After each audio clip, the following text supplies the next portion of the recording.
Welcome back to the show, everybody. This is the Upper Tier Podcast. This is a Saturday night show, kind of a bonus show. I have to get it in early because I'm going on holidays next week, so I won't be around to do the review of Dark Side of the Ring. So I said I'd jump on tonight and do it. All the football's out of the way now, and we do a little bonus thing tonight as well. We talk about a few things going on in wrestling at the moment. We'll take a quick look back on some historical stuff from this week in wrestling.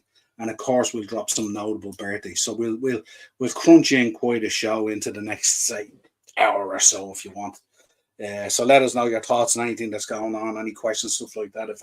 If I've managed to see it this week, we'll comment on it. I haven't really caught up on anything. I've been so busy this week with everything going on. But yeah, this is our second last live show before I go on holiday. So we'll be doing a match reaction tomorrow night too. Chelsea versus Liverpool. So we'll see what happens there. But this is going to be our Marty Jannetty Dark Side of the Ring episode review. Like I said, we get into a few headlines in wrestling as well. We talk about a little bit of history and notable birthdays. In the comments, Del Boy is in. What is the story, Del Boy? How are you? Good to see you there in the chat and stuff like that. I had a great show with Del last Thursday. I'm sure you're very happy, mate, at how things went today. Good win for you today. Even though it got a bit squeaky at the end, you should have really been out of sight. But great to get off to a win as always. And Newcastle going ballistic tonight as well was fantastic as well. And Brighton. Some really good results today. Daz is in. What's the crack, Niall? How are you, Daz? Good to see you there, mate. Thanks again for sending on the information. You're an absolute gem as always. And Eno's in the chat as well. What's the crack, Niall? Oh, good. Winding down now at this stage, folks. Going on holidays on Monday, so going to have a nice little break away from things. And Daz is back in. Any AEW news, Niall? Yeah, there'll be a little bit on it. We've an update on the ticket sales for All In and stuff like that, so we'll touch on that later on a little bit, Daz. And also, we'll talk a couple of people who are going to be appearing at AEW All In now as well. A couple of matches from during the week there, cementing a few people and stuff like that. So we'll touch on a few little bits, nothing absolutely crazy or anything like that, but just little bits of news. And of course, we are on the road to All In, and I will be dropping, hopefully while I'm away on holidays, I'll drop a few little videos on All In as it progresses and stuff like that. We'll take a good look at it. Good. After my team won 3-0, Niall. Yeah, absolutely. Absolutely. But let's get into it then. We'll start with Marty Jannetty. Let me know in the chat, folks, if you watched this episode. This one was an interesting one because this was the final episode of season 4, so it was an interesting one. I thought they were going to go out with a bang on this one. I thought they had a lot there.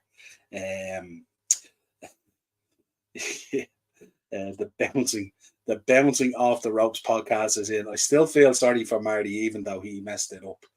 Yeah, it's kind of that way, isn't it? And it's kind of like it's hard not to feel sorry for him.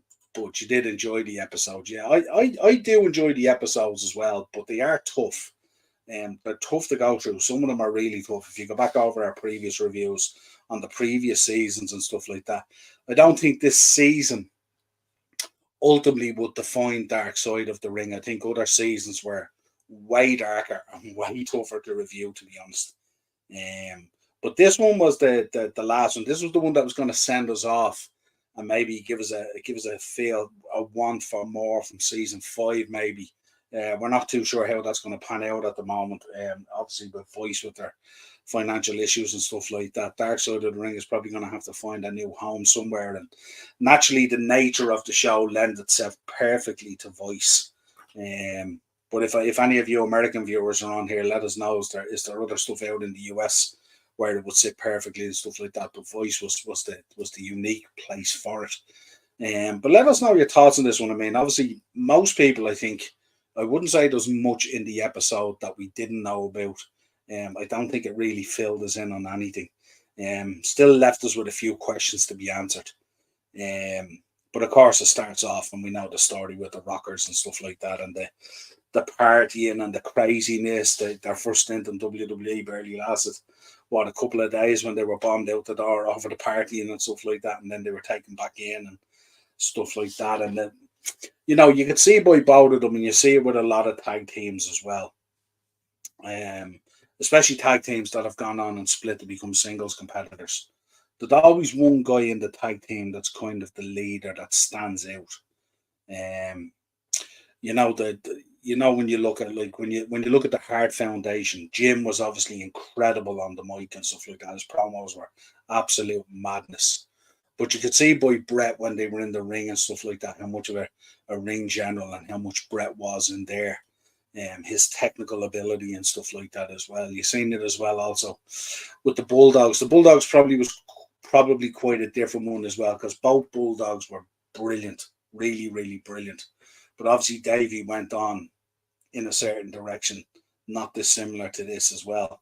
And it happens with a lot of tag teams down through the years and stuff like that. So this one wasn't much different. I think Marty, I think he probably lacked. Sean had a vision for what he wanted to do when he went into the business, and he had that eye to where he wanted to get to and stuff like that. And remember when Sean came in, he wasn't a big guy. He didn't stand out. He wasn't a Hogan or a Warrior or a Macho, or you know what I mean. But he was brilliant in the ring, and you could see that from the get go. And he had charisma, and he kind of had a look as well. And it was fairly obvious what way this was going to go, especially when Sean started working his magic, let's say, in terms of pushing himself. But it was kind of with Marty. I think even Marty would have been quite content to this day to still be one half of the Rockers, where that was never going to happen with Sean. They could have done so much more to help Marty. Yeah, no, they could have, absolutely. And I mean, this is always the case. If you look at the team from this season of Dark Side of the Ring, it tends to be about stars who got into the business. The world was their oyster. And lifestyle, drugs, drink, the culture, the whole thing just got in the way. And they just couldn't handle it and they fell off the map. And that's a kind of a common theme that went through this season. I find that the WWE didn't seem to help the old guys back in the day. Absolutely. And that's why we have so many of these episodes. It seemed to be like, you even seen the one with the Bam Bam one. Like, there's so many examples of it and stuff like that, where they just fell off the shelf. Doink. They fell off the shelf. But I mean, sometimes it's probably a difficult one as well, because you can always imagine as well that sometimes when these guys go down a certain path, sometimes no matter what you say or no matter what you do, it's not going to resolve the issue there, or what needs to be done, or that natural. I think on one of the episodes we heard about, like, it was just a destiny of something to happen. And it's difficult to talk someone around from that. If you've ever dealt with someone who's had issues with drugs or drink, or, goes down that road of nearly suicidal stuff and stuff like that, it's very, very difficult to break into that inner circle of their mindset and their thinking to turn them around. It's like they nearly have to have that moment where they decide themselves. And kind of no matter what we do kind of on the outsides, although it's lip service from us and stuff like that, it's very hard unless you've been there to understand how that situation grips you. And that whole, you have a personality. You're working in a business that kind of lends itself to it a bit at that time, but you also have a personality that's kind of an addictive personality. And that's what happens with a lot of these guys. But I mean, I was a huge part of a huge fan of the Rockers. I loved tag team wrestling. If you look at a lot of our shows on the Four Pod Men and stuff like that, I would have spoken openly about my love for tag team wrestling, the Legion of Doom, Demolition, Powers of Pain, Hard Foundation, to name but a few. I absolutely loved tag team wrestling. And the Rockers were a big part of that as well. I was huge. I was into the Can-Am Connection when they changed. Then Zinc went out and Strike Force. So many brilliant tag teams and stuff like that. Tag team wrestling. The art of tag team wrestling somewhat is gone now, with the exception of a few. FTR still hold it. I love tag teams that wear their ring gear, that have an entrance team. Like the Legion of Doom and stuff like that. And even when it got crazy, even when Jim and Owen got together, and the craziness of their ring gear and all, I always was drawn towards tag team wrestling and the kind of the way it all meshed together and how tag teams did it. But not only that, the kind of the sneakiness of it as well, when you had those real great heel tag teams as well. It just reminds you of that kind of schoolyard kind of shenanigans you would get up to with your best friend and stuff like that and all, you know. Really, really cool kind of stuff, you know. Where are we? Let's take a few more comments.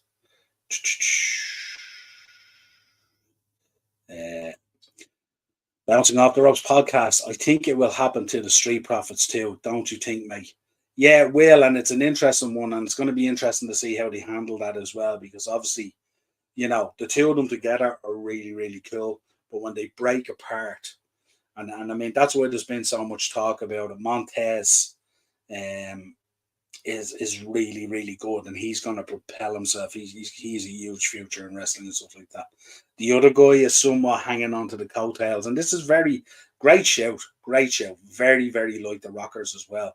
But I think WWE in recent times, they are a little bit more careful, and I think obviously that kind of culture's gone out of it quite a bit as well.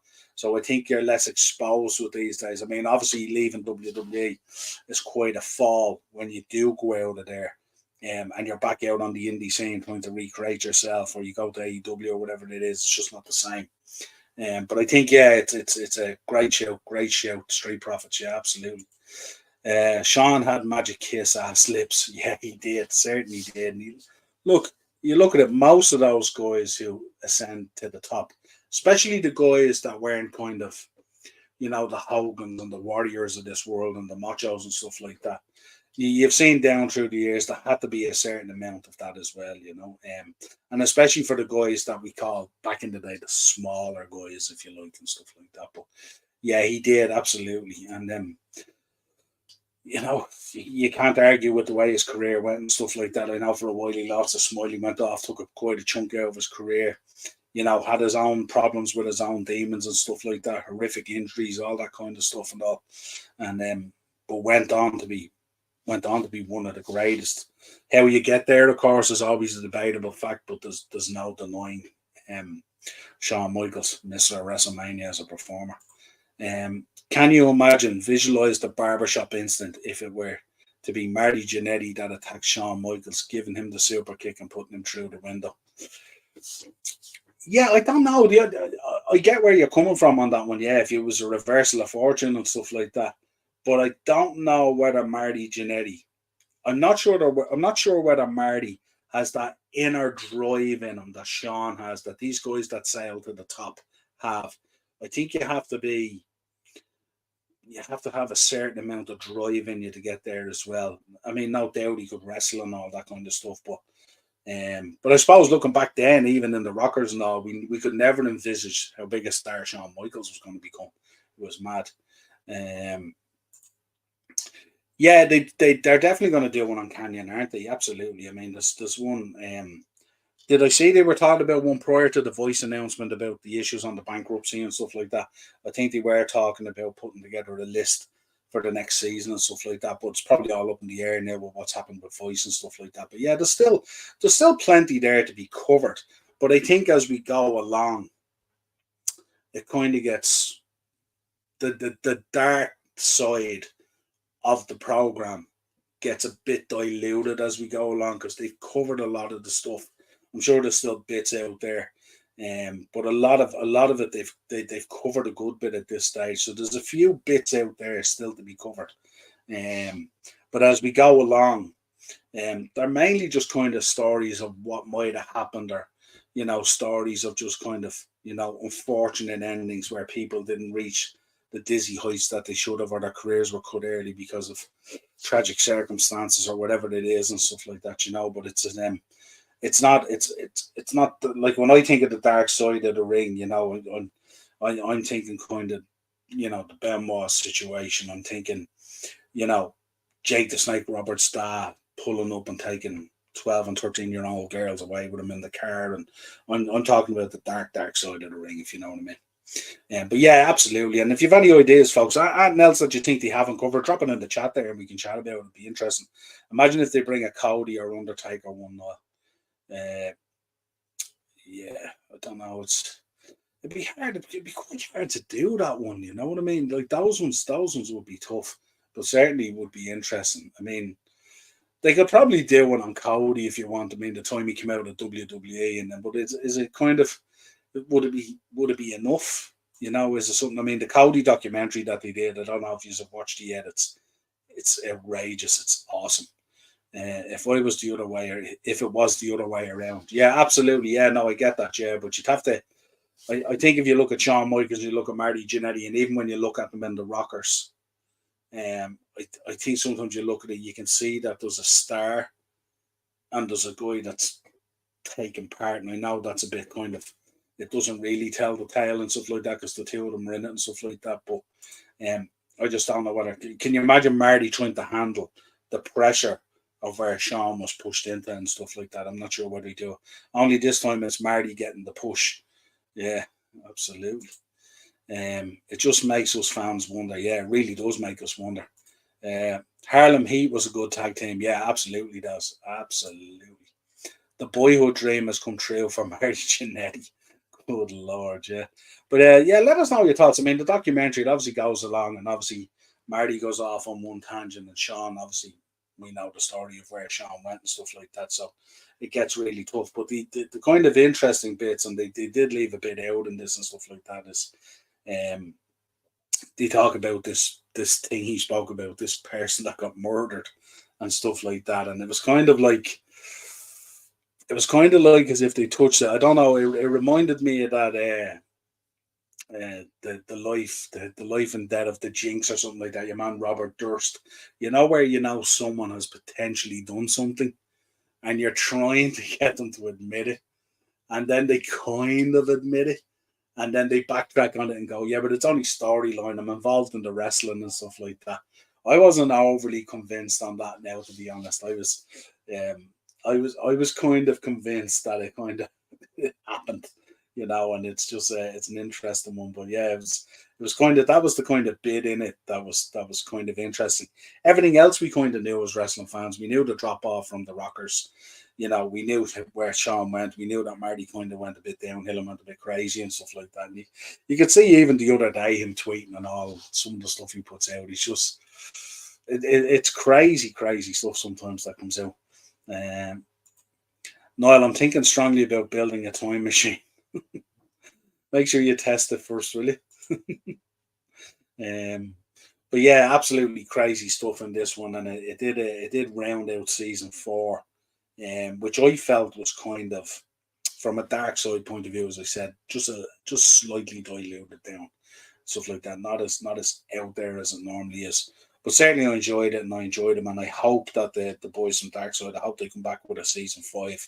Be interesting to see what they're going to cover and stuff like that. But that kind of rounds out our review of Dark Side of the Ring season four. We've covered every episode. I think there was 9 in total. They're all up there in the channel if you want to look back on any of the others and stuff like that. So let's get in and talk about a little bit about wrestling as we do. Of course, we have to kick off the show. This man over the weekend turned 70. The man who probably for a lot of us, depending on your vintage and your age, probably got you interested in wrestling back in the day. Certainly, when you talk to people about pro wrestling, there's certain icons in pro wrestling, and Hulk Hogan is one of those icons, obviously. From Hulkamania to the Mega Powers to everything he did on along the way, and NWO, Hollywood Hogan, the whole lot of it and stuff like that. He gave us the whole 9 yards and stuff like that, and still to this day, he's an iconic character. Iconic to the point where if you look at some of the documentaries, him himself even talks about how Terry Bollea and Hulk Hogan are two different people, which is I say that nobody speaks if you haven't watched it. Brilliant documentary, check it out. But yeah, he was 70. 70, I think it was yesterday was his birthday, and he turned 70. So there you go. Hulk Hogan, the immortal one, as they say. Let's have a quick drop on this, Daz. You'll like this one here. Apparently, All In, AEW All In, has surpassed ticket sales from SummerSlam 92. 79,127. They're now at 79,346, which is quite the achievement, and hats off to AEW. Obviously, it's a different Wembley.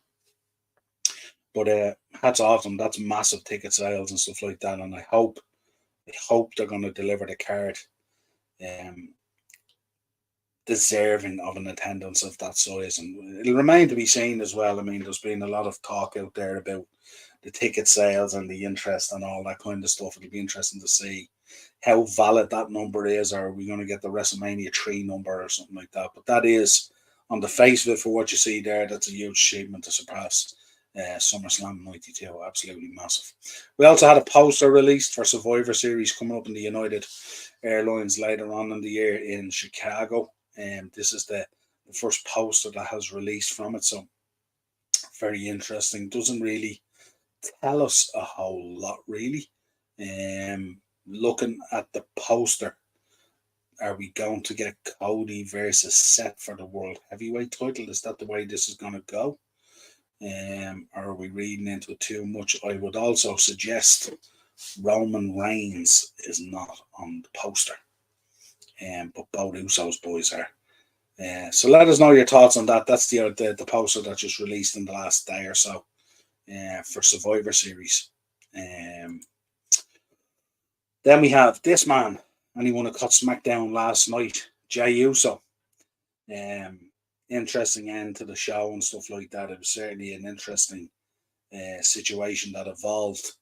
Sportskeeda also reporting today that obviously what happened was he attacked the whole bloodline, laid them all out, basically, including his brother. And then he said he's out of the bloodline, he's out of SmackDown, and he's out of WWE. Maybe he's taking a bit of a time off or something like that, or maybe that's the way they wanted to work. Obviously, the disappointment of him not taking the strap off Roman was a big thing. He's probably due a bit of time off because he's been non-stop now for a long time and stuff like that. He's been a stalwart on the shows. So let us know your thoughts, what you thought on SmackDown last night. It was certainly an interesting situation. And today then, Jey Uso has been removed from the WWE, from the current roster page on their website, and he's been moved to the Illuminati. And that's an interesting one as well, because a lot of talk then came out on the internet today about how his contract would be up earlier before All In. And he might be an All In, but we know that his contract runs, I think, deep into next year. So it'll be interesting to see. Do you think he could go to AEW? No, I can't see that happening at all. When you look at the legacy of the Usos and you look at the time they spent in there, how long are they in there now? Nearly 20 years, I'd say, at this stage. And when you think about what they've built up, the lineage, the heritage, arguably one of the best tag teams to ever do it. Titles galore. They've won it all. They've done it all. The Bloodline storyline, probably one of the best storylines ever put together in terms of longevity and stuff like that in pro wrestling. Certainly in the modern era of pro wrestling anyway. It's been absolutely fantastic. So I don't see that happening, Daz. I don't see how that would make sense. The only way that makes sense, and if it was to happen, would be if we realised then that AEW and WWE are kind of working together and stuff like that, but I don't see that being the case. But I don't see that happening. There was talk coming out about it and stuff like that, but his contract is well into next year, as far as I know. They only signed a new contract there not so long ago, so I couldn't see that happening. I couldn't see it happening unless you break the contract, but I don't know why you would damage what you have there by going there. It would be a big one, big step. But certainly it's an interesting one. It keeps it open. Let us see what happens. On the face of the poster that was released, you would assume he's going to come back for Survivor Series, so he's going to take most of the autumn off. And what happens? How do they come back? I would love for this Survivor Series coming up. If they want to have a title match, have the title match. But I'd love them to go back to the old school teams and stuff like that. So do you get Team Jay versus Team Jimmy? And what way would you construct that, and how would it work? Would be very interesting. But I'd love if they went back to those old school Survivor Series matches. I think at a time where they're doing things in a very old school kind of way, developing these territories with these prime events, using the local talent, all that kind of stuff. I think it's about time they restored the respect to the Survivor Series pay-per-view that it deserves. And I hope they do. But that's my thoughts on it so far. Looks like we're going to see him back at Survivor Series. A couple of other little bits of news at the moment. Eric Bischoff says that Logan Paul is better than 98% of the people on most rosters.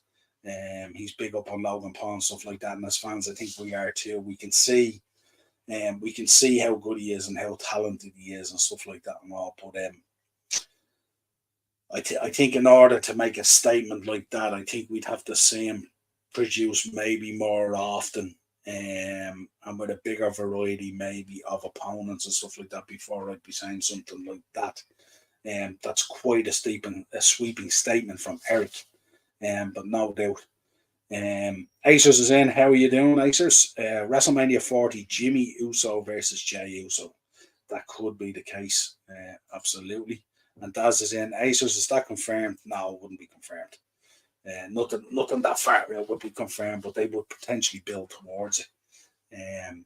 Also, Edge has announced his opponent for the 25th anniversary celebration on SmackDown next week, and he's revealed, and it's Sheamus, which is an interesting choice of opponent, and not necessarily a bad one. Acers is also in, loves mixing up the shows. Newcastle United looked scary after that performance. Yeah, I think it was. Aston Villa had their chances, but they didn't take them. It could have been a very different game. But yeah, absolutely. And RVD came out and he admitted something that we all kind of admit, really, that he enjoyed the Barbie movie and says he is a fan of Margot Robbie. I'm not sure if there's a man on this planet that isn't a fan of Margot Robbie. And finally, Saraya won her match on, I think it was Dynamite, was it?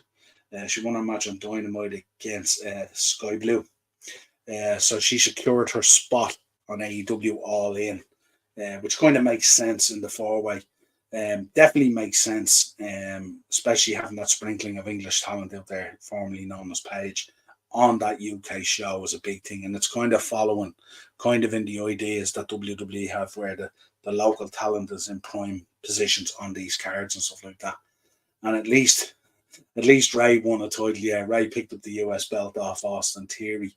Our thinking going along was originally that it was probably going to be LA Knight and stuff like that, but that all changed.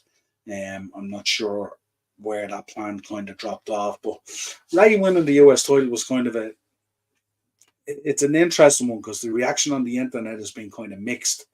A guy who's been around forever and a day at this stage, God knows how many years this guy is wrestling at this stage, but picking up the US belt, I think that's good in terms of Austin Theory as well, because I think it had gotten very stale with Austin Theory, and the difficulty is you have Gunther doing such a great job of restoring the IC belt and its relevance and stuff like that.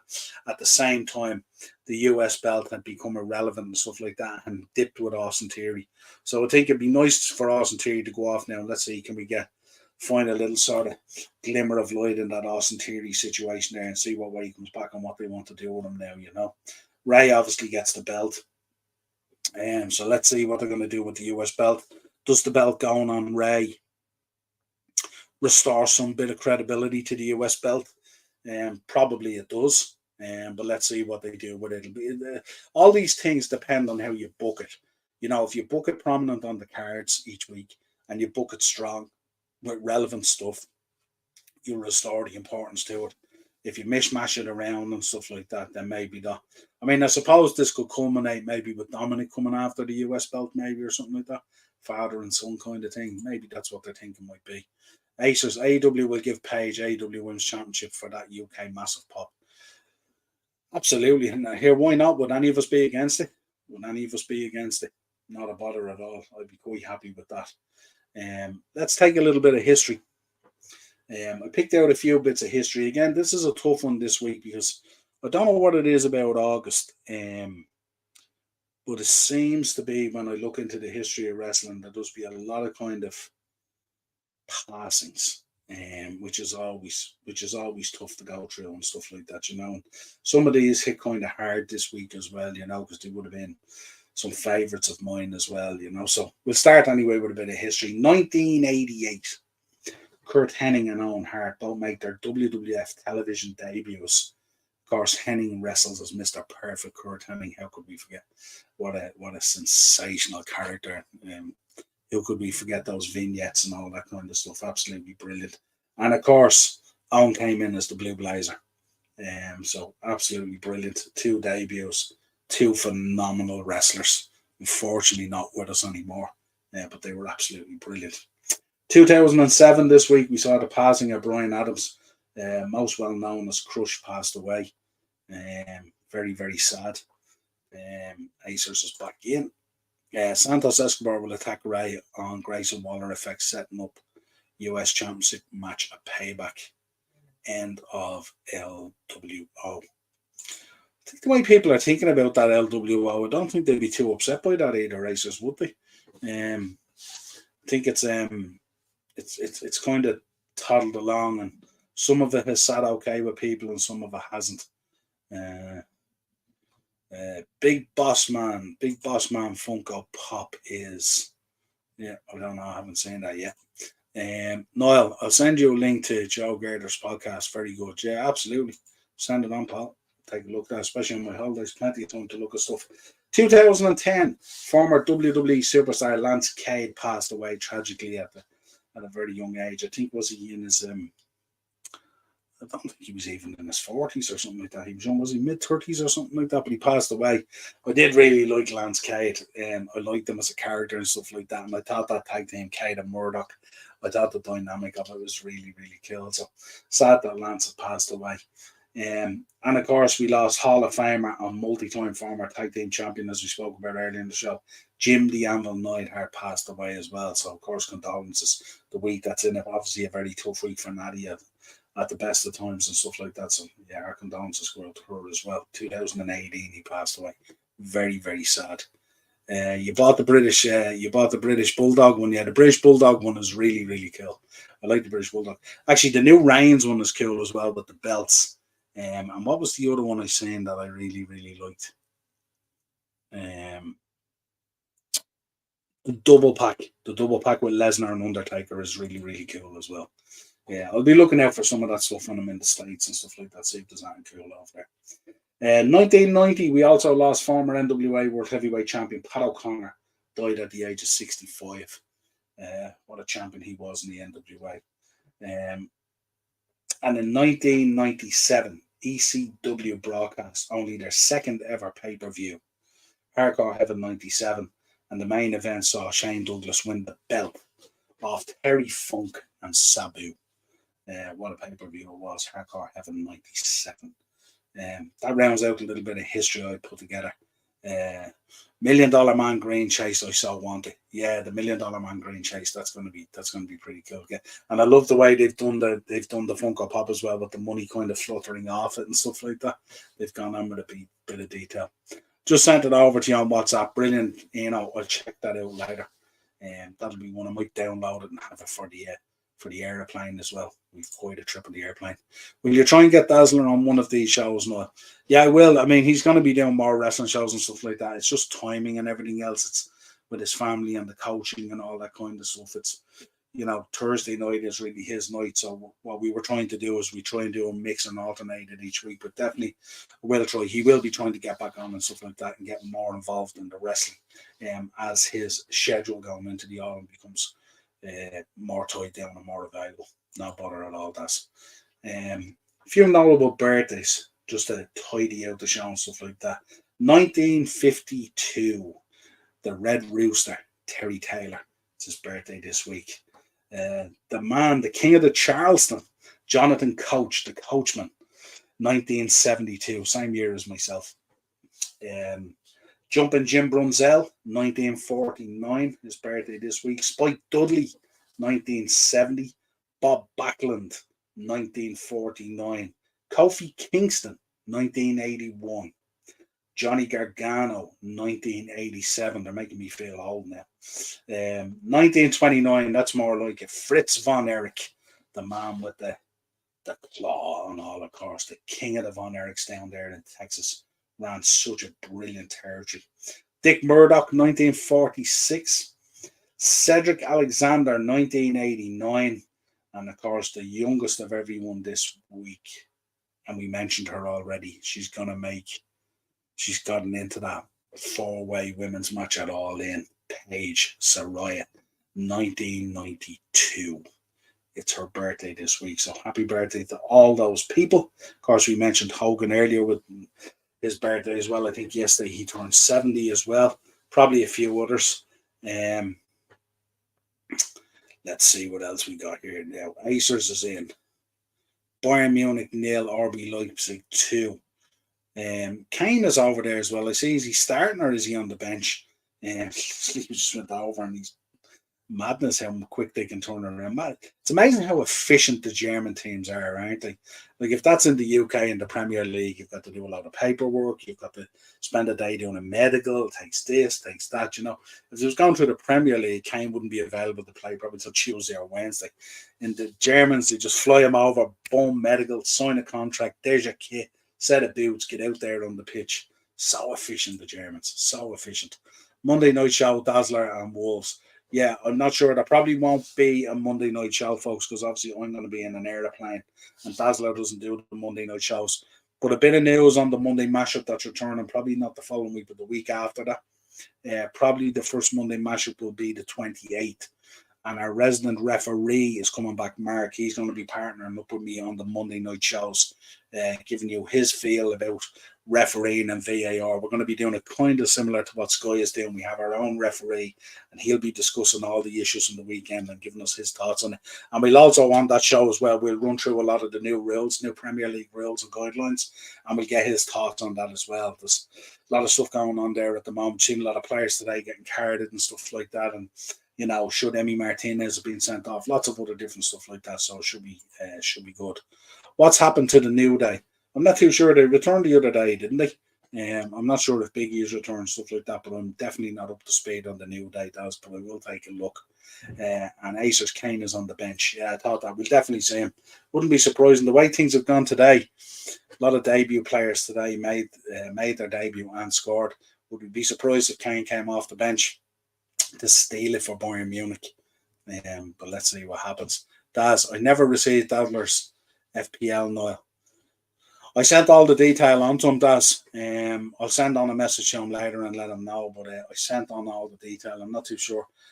I'd say with him, Daz, he loves fantasy football, and I'd say he's probably in about 20 leagues, if not more, because when we're talking off camera and stuff like that and on WhatsApp and all he talks about to me is players in and players out. Now he's like a manager when that fantasy Premier League stuff kicks off. So, but I'll mention it to him, Daz. Don't worry about it. We'll get him onto it.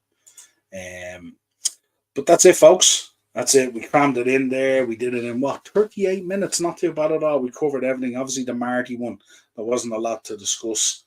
Really, it was him falling out of the rocker, Sean going off to have an unbelievable career. So you're away for 2 weeks. Get some MLS stuff for the show. Yeah, I was looking to see could I get to a game down in Miami or a game in Orlando or something like that. But it's quite pricey to get to. I think Orlando, for the time we're there, both their matches are away. And Miami, I think the tickets are just outrageous. But I might be able to get some footage when I go to the Liverpool games. Maybe meet up with some of the supporter clubs over there and get some interviews and stuff like that we can post up.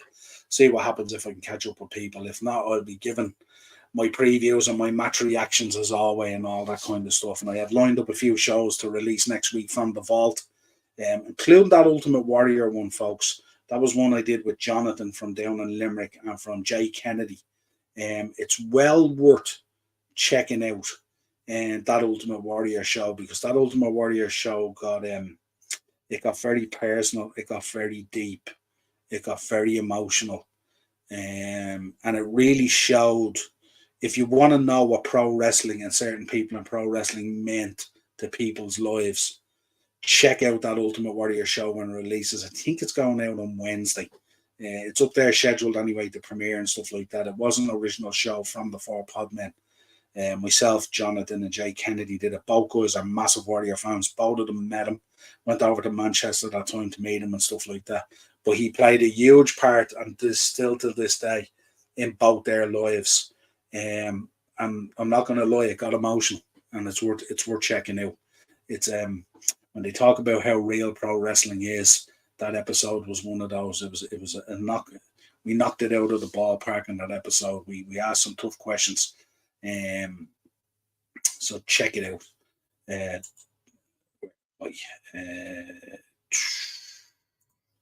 Acer's Anthony Joshua fight on tonight. I don't know, folks. How do we feel about boxing and where boxing's going? It's a bit crazy, isn't it? The whole Tyson Fury, Anthony Joshua, all this kind of thing. It's just, I don't know. It's not the way it used to be, is it? New Day versus Judgment Day. Good Lord. Going to watch the AJ fight in a bit. Yeah, I'll watch it, but it's all a bit contrived now at this stage, isn't it? Great show as we are now over and out, folks. Yeah, good to bring like that in. Folks, brilliant stuff. Thanks a million again for supporting us. We will be continuing our wrestling stuff even throughout the season. We'll squeeze it in whatever way we can. Sometimes they won't be live. I'm going to line up a load of other shows as well for the second week of my holiday as well. So keep an eye out from them. They're all up there on the page. Best way to know, subscribe, hit the bell notification, of course. Drop a like on this video. Keep it growing. Big thank you to everyone came in. And of course, go and support the other podcasts and stuff like that. That was in the channel tonight and stuff like that. The Bouncing Off the Ropes podcast. Make sure you get over there and you give them all the support as well and stuff like that. Likewise, we love to support anyone that comes into the chat. Daz is in. Looking forward to watching your reaction tomorrow night. Yeah, it'll be interesting to see. Hopefully we'll get a result and stuff like that. Hopefully it'll be good. And there's going to be a bit of needle to that match tomorrow. There's no doubt about it. Daz, enjoy your holiday, Niall. Really appreciate it, Daz. Yeah, it's well needed this stage. I'm a little bit burnt out, to be honest. So I'm really looking forward to it. I've been burning the candle at both ends, delivering this content and doing my day-to-day stuff. Until next time, folks, have a safe weekend. Enjoy the rest of football. The Premier League is off to an absolute flyer. All in is on the horizon. So lots of really cool stuff going on at the moment in football and pro wrestling, to say the least. The transfer window is an absolute madness. And we'll talk to you again real soon. Cheers.